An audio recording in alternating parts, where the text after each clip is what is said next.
Olá, voltamos em Conexão Legal. Lembro você aí de casa, esteja conosco no idc.org.br. Compartilhe conosco as suas ideias, os seus aspectos a respeito do nosso programa, sua indicação de pauta. E também concorra aos livros dos nossos concursos aqui no Conexão Legal, no IDC. Muito obrigado por ter estado conosco e vamos aqui para o último bloco, falando um pouquinho de emprego, distribuição de renda, dos problemas do nosso país. Dr. Dilador Borges, qual é a saída hoje que nós podemos ver no final do túnel para essas questões? Olha, a questão mesmo, nós estávamos no bloco anterior falando dos precatórios, né? Isso eu acho que é uma questão que o Estado teria que rever a sua postura. Sua relação de pagador, né? Sua relação de pagador e não ficar só na questão de cobrador. Porque ele tem precatórios aí de 20 anos, né? Que estão dívidas, né? Que estão há mais de 20 anos para ser liquidados e não tem uma questão. Outro dia, por exemplo, eu estava vendo na imprensa aí, uma senhora de 80 e poucos anos esperando para receber precatório. Qual a expectativa que tem uma cidadã dessa? Qual a expectativa, né, para quando ela vai receber? Então, isso precisa rever urgentemente essa questão dos precatórios. Aliás, só fazendo um parênteses aqui, eu me sinto muito à vontade de falar isso, porque eu sou de Fernandópolis, né, e nós do interior, nós temos um ditado que diz que todo mundo que cobra bem, paga mal. Acho que é bem o exemplo do nosso Estado hoje, né? Esse é um ditado que no Estado tem funcionado assim. Tem funcionado. E a sua posição, senhor Artigas? Então, eu penso que as obrigações têm que ser cobradas. A gente tem observado uma postura muito complicada em termos desses pagadores oficiais, né? A gente viu recentemente, por exemplo, o próprio governante, né, aceitando algumas coisas que não são muito corretas em termos da lisura em relação aos compromissos com o governo, com os credores. Então, é um país que nós temos que, dar um basta em certos tipos de procedimento. Também das pessoas em relação aos seus compromissos, como do Estado em relação aos seus compromissos, né? Eu acho que nós estamos necessitando de uma revolução de valores com a maior urgência. Eu acho que o Estado precisa resgatar a sua credibilidade na questão de pagamentos.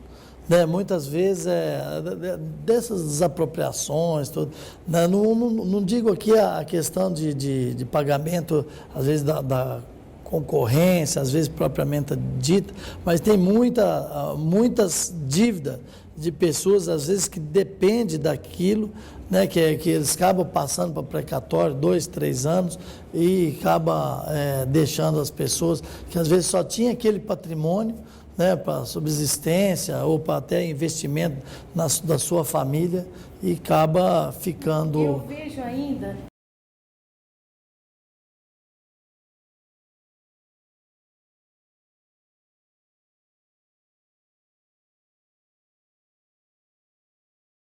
Um belo ponto de referência. Isso, cultivar outros valores de responsabilidades no relacionamento.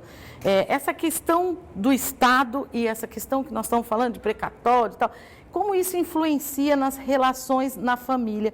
E não tem dúvida que essa questão da família, ela que move toda uma cultura e um jeito de ser da sociedade. Então, nós estávamos falando de políticas públicas. Mas o senhor não acha que o Estado ainda está muito longe da sociedade? Porque o Estado, ele cobra e cobra. E nada transfere para a sociedade. Aliás, parece aqui a administração da OAB, do Estado de São Paulo. Que eu digo que o advogado tem um direito e uma obrigação. O direito de receber o boleto e a obrigação de pagar. Porque não tem a contraprestação. Nem da OAB e não tem a contraprestação do Estado. Não é isso? Não. Essa ideia É assim que funciona? Isso tem que ser alterado? Isso que o senhor está falando é bem o que eu penso que nós estamos vivendo também uma situação de falência na questão dos valores. E isso influencia nos valores relacionais também. A questão da desagregação familiar. Quanto problema que nós estamos enfrentando de adolescentes com o uso de droga, né? Os pais abandonando as suas casas. Eu falei aí que vem o início da nossa conversa. Eu acho que isso só será feito com esse estreitamento, né, dos que têm muito e os que têm pouco, né? Porque há uma distância muito grande, né? Ficou um vácuo no meio que é a classe média, né, que é o que hoje está empregando, que mais emprega e está muito sem, não está com a força, não tem a possibilidade, a mesma oportunidade de crescer, como tem aí poucas empresas em algum setor. Eu costumo dizer, viu, doutor Leandro, que o Brasil hoje está numa situação seguinte: o Brasil tem dono. Se você vê a questão da carne, tem aí 2 que é dono da carne no Brasil. Aí você vai para o setor da agricultura, tem 2 que é empresas hoje até internacionais, que são dono de grãos, né? Que comanda o setor agrícola. Você vai o aço tem dono, né? O alumínio tem dono. O aço tem dono, o alumínio tem dono, o cobre o minério tem dono. Então você vê que fica... E são 2 ou 3, né, doutor? É um absurdo isso, né? Nessa questão que eu estou dizendo, da concentração. Né? Porque se ter dono no sentido de ser dono do seu negócio, não é essa. Tem dono porque grandes setores de muita riqueza e na mão de poucos. E nós temos pressão agora que o dono parece que é o Lula, né? Isso. Porque o que acontece ali Eu vou entrar um pouco com a característica feminina. Nós falamos em distâncias desde o início da nossa conversa. Então, eu acho que hoje o grande desafio é justamente esse mesmo, fazer reduzir essas distâncias em todos os níveis, tanto no nível jurídico, no nível da legislação, no nível financeiro, econômico, cultural. Também familiar. Cultural, familiar. Então, esse é o grande desafio da sociedade.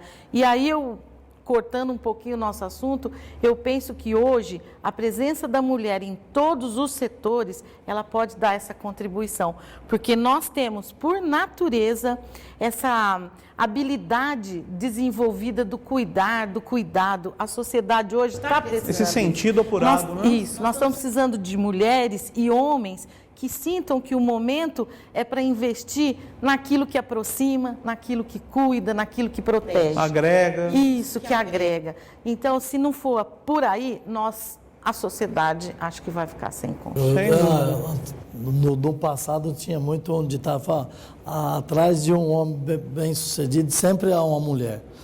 Hoje eu acho que é um pouco diferente isso aí. Hoje Ainda bem que o doutor Edilador Borges mudou essa concepção. Hoje eu acho que a mulher está ao lado e muito próximo, eu acho que a mulher vai estar à frente dessas questões. Nós dissemos aqui num programa anterior que a próxima geração, eu disse que a próxima geração será uma geração de mulheres. E eu creio nisso. Eu acredito muito nisso. Só uma referência aqui, nós falamos de calote, então, a mídia muito falou uma época da PEC do calote. E a PEC do calote passou e ninguém mais lembra disso, né? Fica aqui um lembrete aí para você aí de casa, né? Que a PEC do calote passou, nós temos aí mais 15 anos que eu estou afirmando aqui, não estou dizendo que talvez não pague, eu estou afirmando que ninguém vai pagar, e nós vamos ter uma outra PEC do calote.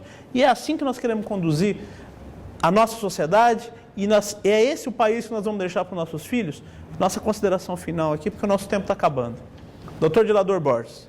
Eu quero deixar aqui o meu abraço a todos os telespectadores e, ao mesmo tempo, dizer que nós temos que trabalhar para que os nossos filhos, no meu caso, eu já estou um pouco adiante, que os nossos netos, né, tenham um mundo melhor. Bom, eu gostaria de agradecer essa oportunidade, deixar aqui um elogio, que para mim foi muito bom participar deste programa do Conexão Legal, sobretudo, estar aqui ao lado de 2 pessoas de um entusiasmo invejável. Eu estou conhecendo há pouco o doutor Leandro e o dilador já é um velho amigo. E se a gente não tiver entusiasmo, fica muito difícil a gente construir coisas novas. Eu queria agradecer aqui os nossos convidados e você também de casa. Muito obrigado por ter estado em Conexão Legal e não se esqueça, permaneça com a gente no idc.org.br. Muito obrigado e até uma próxima semana.